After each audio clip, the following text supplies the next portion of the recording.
Hallo meine Lieben, heute ist auch schon der zweitletzte Tag von meiner Adventskalender-Serie und da war im Adventskalender drin der kleine Emil mit einer Herzchenfahne und ich fand das super, weil das ist so ein Motiv, was man wirklich für viele Sachen verwenden kann. Was ich mir dabei überlegt habe, das seht ihr auch gleich nach dem Intro.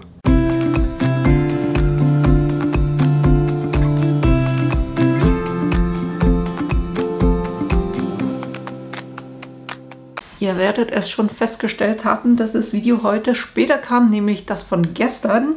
Und ja, ich hatte gestern noch Weihnachtsfeier und musste da noch Geschenke oder durfte da noch Geschenke machen. Und der Tag hatte einfach nicht genug Stunden.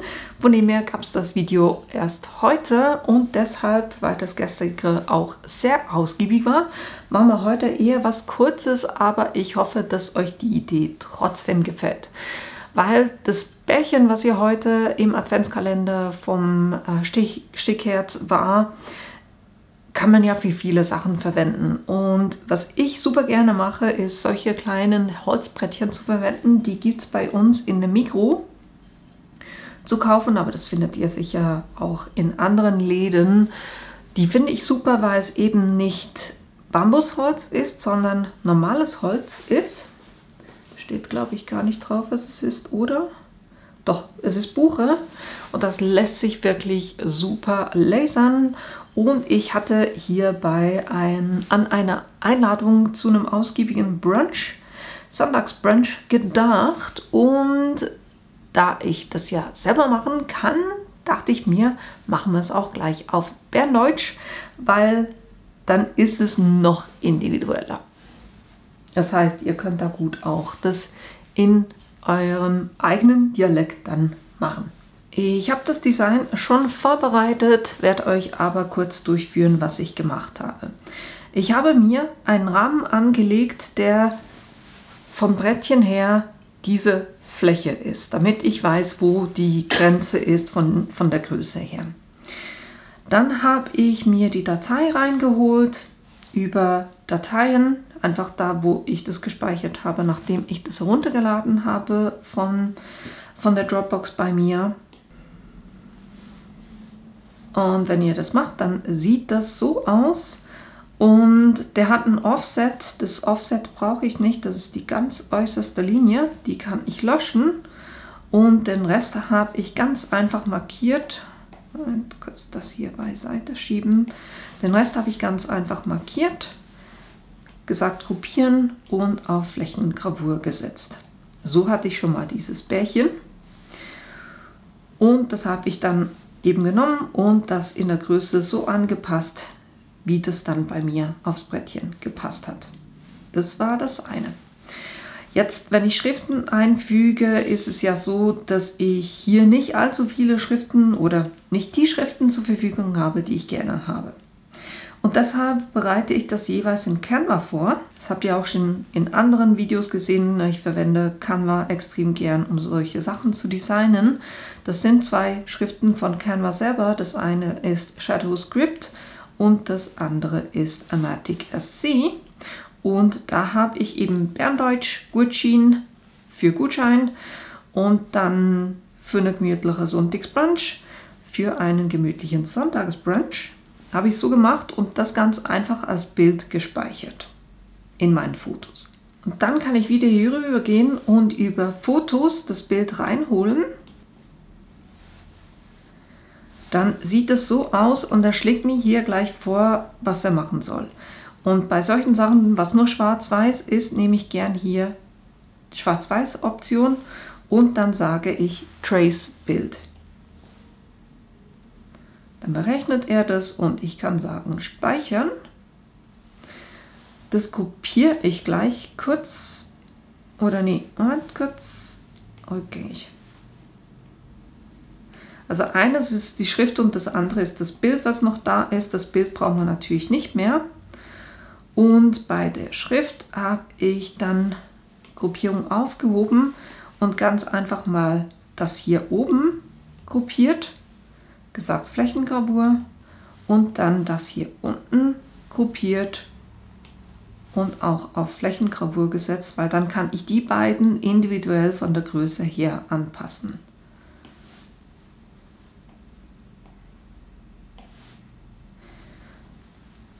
Und genau das habe ich hier gemacht. Und für diejenigen, die jetzt gemerkt haben, dass hier die Ü-Pünktchen fehlen, ich habe dann ganz einfach Kreise eingefügt und die klein gemacht und die dann so gesetzt, dass ich eben Ü-Pünktchen habe. Genau, das ist eigentlich schon alles, was ich brauche. Ich mache es jeweils so, dass ich den Rahmen, den ich verwende, um zu gucken, wo ich das Ganze platzieren kann, den setze ich auf eine separate Ebene. Da könnt ihr hier einfach, also wenn ihr das Objekt ausgewählt habt, könnt ihr sagen, auf welcher Ebene ihr das haben wollt. Den brauche ich jetzt schon wieder nicht mehr. Ich kann ihn stehen lassen, er ist auf Ignorieren und immer Achtung, wenn ihr hier drüben ausblendet, heißt es nicht, dass es hier ignoriert ist. Das heißt, wenn ihr es ausgeblendet habt und auf Ausgabe, wird er das trotzdem versuchen zu lasern. Also nur hier drüben ausblenden heißt nur, ich sehe es nicht. Gelasert wird es dann trotzdem. Wenn ihr nicht lasern wollt, dann müsst ihr es auf Ignorieren setzen. Das mache ich jetzt kurz. Und das hier, der ganze Rest, den habe ich auf Ausgabe gesetzt, Flächengravur. Ich habe mir eine Einstellung schon gemacht, weil ich die super gerne lasere.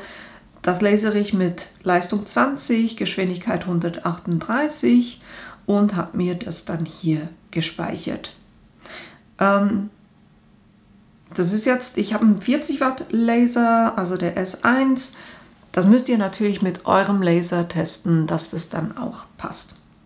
Aber so gehe ich jetzt zum Laser rüber und werde das auch schon lasern. Das heißt, ich nehme das Brettchen, lege die Seite, die ich lasern will, das ist die hier, lege ich hier schön in die Mitte.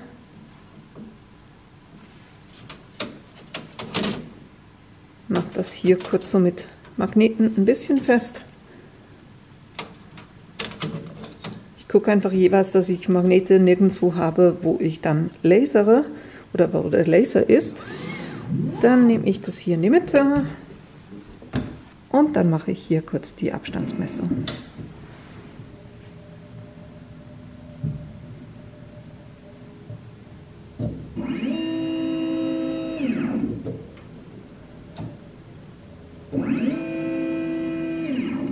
Jetzt, was ich hier auch mache, ist eine 2-Punkt-Markierung. Da sage ich Markierung starten. Da habt ihr neue Optionen zur Auswahl. Da komme ich dann in einem anderen Video noch dazu. Aber ich will Rectangle, das heißt eigentlich nur ein Rechteck und sage Markierung starten. Jetzt kann ich das in eine Ecke geben. Ich kann auch kurz hier das an den Rand des Brettchens geben und merke gerade, dass das nicht gerade ist.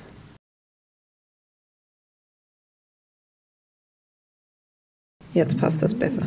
So, jetzt gebe ich das hier oben in die Ecke vom Brettchen und sage, also ich drücke auf den Einschalter quasi, das ist die erste Markierung, dann gebe ich das hier unten in die Ecke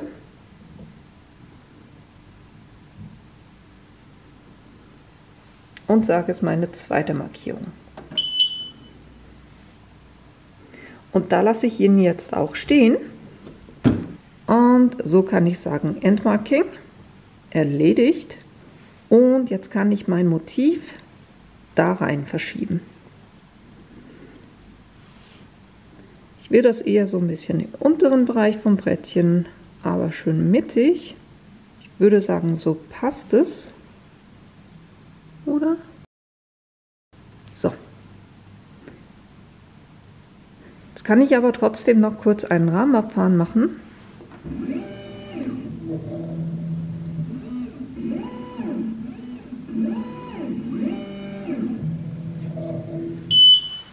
Das passt für mich und jetzt kann ich sagen, Rahmen abfahren komplett. Kann hier oben auf Bearbeiten gehen und auf Start drücken und dann schalte ich den Filter ein und lasse den hier arbeiten.